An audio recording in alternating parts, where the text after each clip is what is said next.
ഇപ്പോൾ ശിവൻകുട്ടി വീണ്ടും പ്രതികരിക്കുകയാണ്. ഗവർണർ ഭാരതാംബ വിഷയം. ഞാൻ അവിടെ ഇരുന്നു.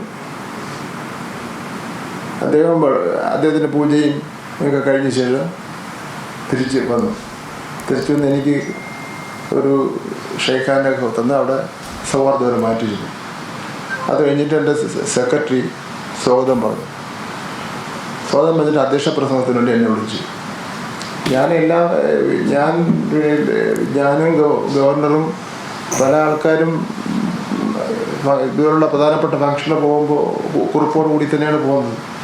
ഈ തയ്യാറാക്കിയ പ്രസംഗം തയ്യാറാക്കിക്കൊണ്ട് തന്നെയാണ് പോകുന്നത്. ഇപ്പോൾ ഇവിടെ പ്രസ് മീറ്റിന് വന്നത് ഇതിനൊക്കെ കുറേയൊക്കെ നമുക്ക് ഇത് നോക്കാതെ തന്നെ പറയാൻ വേണ്ടി പറ്റും. എന്തായാലും അത് തെറ്റിപ്പോകില്ല. അപ്പോൾ നമ്മളത് കൊണ്ട് തന്നെയാണ് ഇപ്പോൾ പോയത്. അതിലും 3 മിനിറ്റ് എടുത്തോളൂ. 3 മിനിറ്റ് എടുത്തോളൂ. എടുത്തിട്ട് അത് വായിച്ചിട്ട് എനിക്ക് പറയാനുള്ള കാര്യം പത്രങ്ങളിൽ വന്നില്ല. അത് പിന്നെ ആവർത്തിക്കേണ്ട കാര്യമില്ല. പറഞ്ഞു. എന്നിട്ട് ഞാൻ വർക്കൗട്ട് നടത്തി ഇറങ്ങിപ്പോയി.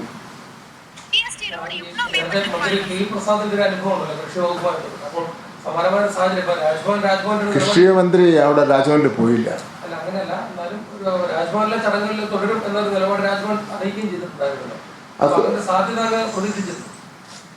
സാധ്യത എന്ന് ഞാൻ പ്രതീക്ഷിച്ചിരുന്നില്ല. കാരണം ആർക്കും ഈ സാധ്യത പ്രതീക്ഷിക്കാൻ വേണ്ടി പറ്റില്ലല്ലോ. ഇടയ്ക്ക് അദ്ദേഹം പിന്നെ ഗവൺമെൻറ് അറിയിച്ചല്ലോ, ഇനി മേലാൽ ഈ കാര്യം അങ്ങനെ ഉണ്ടാവില്ലെന്ന് അറിയിച്ചല്ലോ. എന്ന് മാത്രമല്ല, മുഖ്യമന്ത്രിയുടെ വീടും ഓഫീസും അല്ലെങ്കിൽ മന്ത്രിമാരുടെ വീടും ഓഫീസും രാജ്ഭവനും എന്നെല്ലാം പറഞ്ഞാൽ അവിടെ ഓരോരുത്തർക്കും ഇഷ്ടപ്പെട്ട ചിഹ്നങ്ങളും ഇഷ്ടപ്പെട്ട പ്രതിമകളും കൊണ്ടുവച്ച് പൂജിക്കാൻ വേണ്ട സ്ഥലമൊന്നുമല്ലല്ലോ. ഗവർണർക്ക് എന്താ അധികാരമുള്ളത്?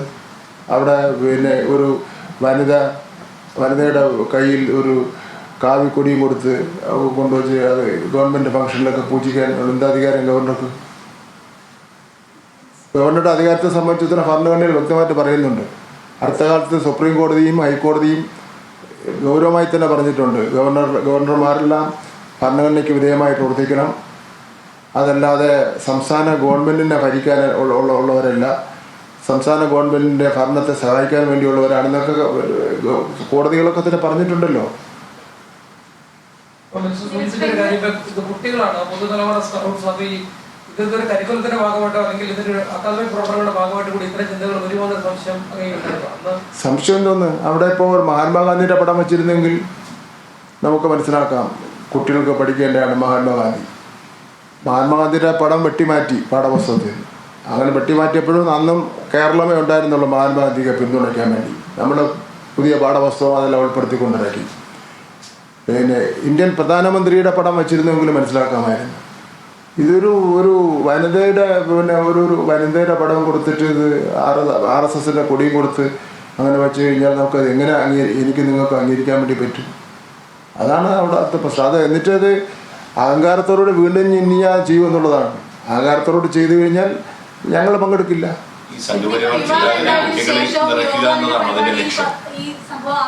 അതായത് അദ്ദേഹം ഞാൻ പോയ ശേഷം അദ്ദേഹം പ്രസംഗിച്ചത് ഭാരതാംബയെ നിങ്ങൾ പൂജിക്കണം, ബഹുമാനിക്കണം, തൊഴണം എന്നൊക്കെ പറഞ്ഞ് ഞങ്ങൾ പ്രസംഗിച്ചെന്നാണ് പത്രത്തിലൂടെ വായിച്ചത്. അപ്പോൾ ഈ കേന്ദ്ര ഗവൺമെൻറ് NCERT പാഠപുസ്തകങ്ങളിലെ ചരിത്രങ്ങൾ മാറ്റി എഴുതിക്കൊണ്ടിരിക്കുകയാണല്ലോ. കാരണം ചരിത്രം പഠിക്കാൻ പാടില്ല കുട്ടികൾ. മഹാത്മാഗാന്ധിയെ കുട്ടികളെ പഠിക്കാൻ പാടില്ല, ഗുജറാത്ത് കലാപം പഠിക്കാൻ പാടില്ല, മുഗൾ രാജവംശക്കാരുടെ കാര്യങ്ങൾ പഠിക്കാൻ പാടില്ല. അതേപോലെ പിന്നെ ഈ ചരിത്രമൊന്നും കുട്ടികളെ പഠിക്കാൻ വേണ്ടി പാടില്ല. ഈ ഒരു വനിതയെ കൊണ്ടുവച്ചിട്ട് ഇത് ഭാരതാംബ എന്നെല്ലാം പറഞ്ഞ് ഗവർണറാണല്ലോ പറയുന്നത്. വന്നിരിക്കുന്ന കുട്ടികളെല്ലാം രാജ്യ പുരസ്കാരം അവാർഡ് വെച്ചാൽ നല്ല മിടുക്കന്മാരായ കുട്ടികളാണ്. അപ്പോൾ കുട്ടികൾ എന്താ ധരിക്കും? ഇത് ഭാരതാംബ എന്ന് വെച്ചാൽ ഭാരതത്തിൻ്റെ അമ്മ എന്നല്ലേ കുട്ടികൾ ധരിക്കുകയുള്ളു. അങ്ങനെ അപ്പോൾ അതുകൊണ്ട് തന്നെയാണ് ഞാൻ വിചാരിച്ചത്, എത്രയും പെട്ടെന്ന് ഈ ഇതുപോലുള്ള ഗവർണർമാരായിരിക്കും ഇനി വരാൻ വേണ്ടി പോകുന്നതല്ല, BJP കേന്ദ്ര ഭരണം പോകുന്നതുവരെ. അപ്പോൾ ഗവർണറുടെ അധികാരങ്ങളും ഗവർണർ ആരാണെന്നും പിന്നെ ഇക്കാര്യങ്ങൾ പഠിപ്പിക്കാൻ വേണ്ടി തീരുമാനിച്ചു.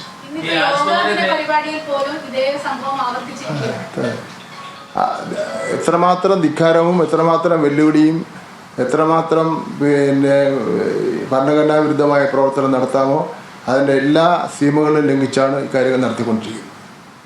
ഇതേ കേന്ദ്ര സർക്കാർ നിയോഗിച്ച ജസ്റ്റിസ് സദാശിവം മുൻ ഗവർണർ ഇപ്പോൾ പറഞ്ഞിരിക്കുന്ന ഭരണഘടനയിൽ ഊന്നി വേണം. ഇപ്പോൾ താങ്കൾ പറഞ്ഞ പോലെ തന്നെയാണ് പറയുന്നത്, ഗവർണർമാർ വോട്ട് ചെയ്യണമെന്ന്. അപ്പോൾ ഇത് ഈ വിഷയത്തിലുള്ള കൂടുതൽ ഡിസ്കഷനും വ്യത്യസ്ത അഭിപ്രായങ്ങളും കേന്ദ്ര സർക്കാർ നിയോഗിച്ച ആളുകൾക്കുള്ളിൽ തന്നെ അല്ലെങ്കിൽ കേന്ദ്ര സർക്കാർ സപ്പോർട്ട് ചെയ്യുന്നവർക്കുള്ളിൽ തന്നെ വരും തോന്നുന്നുണ്ടോ? അത് മനസ്സിലായില്ല ചോദ്യം. ജസ്റ്റിസ് സദാശിവത്തിന്റെ അത് സ്റ്റേറ്റ്മെന്റ് വായിച്ചു. അപ്പൊ അതിൽ നിന്നാ മനസ്സിലാക്കുന്നത്? അല്ല, അത് അദ്ദേഹം പിന്നെ ചീഫ് ജസ്റ്റിസ് ആയിരുന്ന ആളാണ്. നമുക്ക് അദ്ദേഹത്തിൻ്റെ അഭിപ്രായം ആധികാരികമായിട്ട് നമുക്ക് ഉൾക്കൊള്ളാൻ കഴിയുന്ന ആൾക്കാരാണ്. അദ്ദേഹം ഇരുന്ന സ്ഥാനത്തൊക്കെ തന്നെ എൻ്റെ മാന്യത പുലർത്തിയിട്ടുള്ള ആളാണ്. അദ്ദേഹം പറഞ്ഞ കാര്യമല്ല.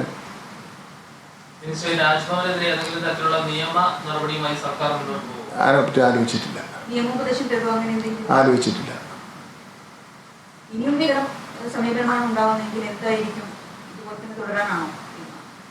അല്ല, സമീപനം ഉണ്ടാവാൻ വേണ്ടി പറ്റില്ലല്ലോ.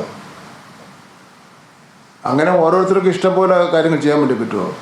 നാളെ പിന്നെ മുഖ്യമന്ത്രിയുടെ എൻ്റെയോ അല്ലെങ്കിൽ മറ്റു മന്ത്രിമാരുടെ ഓഫീസിന് മുന്നിൽ കാർൽ മാർക്സിൻ്റെയും എംഗൽസിൻ്റെയും ലെനിൻ്റെയും നമ്മുടെ പിന്നെ CPM നേതാക്കന്മാരുടെ പടമെല്ലാം കൊണ്ട് വെച്ച് ദിവസവും എല്ലാ ജീവനക്കാരും വന്ന് പിന്നെ പൂവിട്ട് നമസ്കരിച്ചിട്ട് മാത്രമേ സീറ്റിലിരിക്കാൻ പാടുള്ളൂ എന്നുള്ളത് തീരുമാനിച്ചാൽ അതേപോലുള്ള ഒരു സംഘടനയിൽ നമ്മുടെ നടക്കുന്നത്. ഇന്നിപ്പോൾ ഞാൻ മനസ്സിലാക്കിയപ്പോൾ വിളിച്ചു പറഞ്ഞതാണ്, എനിക്ക് കൃത്യം അറിവില്ല, തിരുവനന്തപുരം സെക്രട്ടേറിയറ്റിൻ്റെ മുന്നിൽ ഈ കാവിക്കൊടി മാറ്റി ആ മഹദിയുടെ കയ്യിൽ നിന്ന് ദേശീയ പതാക ആ മഹദി ആര് തീരുമാനിച്ച ആളാണെന്നറിയില്ല നമുക്ക്.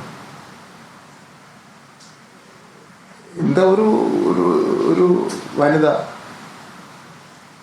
എന്നിട്ട് അതിൽ നിന്നിപ്പോൾ ദേശീയ പതാക ഒരു പുരുഷനെ കൂടെ വയ്ക്കണ്ടായിരുന്നു. അവിടെ തുല്യത വേണ്ടേ നമുക്ക്?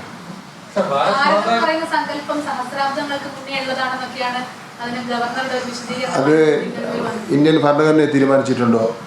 Indian parliament തീരുമാനിച്ചിട്ടുണ്ടോ? ഇന്ത്യയിൽ ഏതെങ്കിലും ഒരു പഞ്ചായത്ത് തീരുമാനിച്ചിട്ടുണ്ടോ? ഇത് പിന്നെ ഏതെങ്കിലും RSകാരനായിട്ടുള്ള ഗവർണർ പറയുന്നത് നമുക്ക് നമ്മുടെ തീരുമാനമല്ലല്ലോ. അല്ല, അതൊരു ഭാരതീയ സങ്കല്പം നടത്തലും ഭൂമിയെ അമ്മയായി കാണുക, ഭാരത് മാതാക്കി ജയ് എന്ന് പറയാം, അങ്ങനെ ഒരു സങ്കല്പം കുറെ കാലമാണ്. അത് പിന്നെ ഇംഗിലാസ് എന്താവാന്ന് ഞങ്ങൾ വിളിക്കുന്നു, അതുപോലെ അവർ വിളിക്കുന്നു, അത്രയേ ഉള്ളൂ.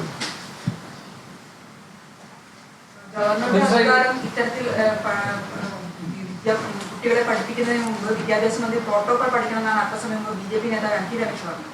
അദ്ദേഹത്തെ അറിഞ്ഞിടത്തോളം ഞാൻ ഏറ്റവും വലിയ പ്രോട്ടോകോൾ പാലിക്കപ്പെടുന്ന ഇരുന്ന ആളാണ്. മേയർഷിപ്പിലാണല്ലോ പ്രോട്ടോകോൾ നന്നായി വരുന്നത്. അത് പ്രോട്ടോകോൾ മാനുവൽ തന്നെ ഉണ്ട്. ആ പ്രോട്ടോകോൾ മാനുവലിൽ കൃത്യമായി തന്നെ പ്രോട്ടോകോൾ പറയുന്നു.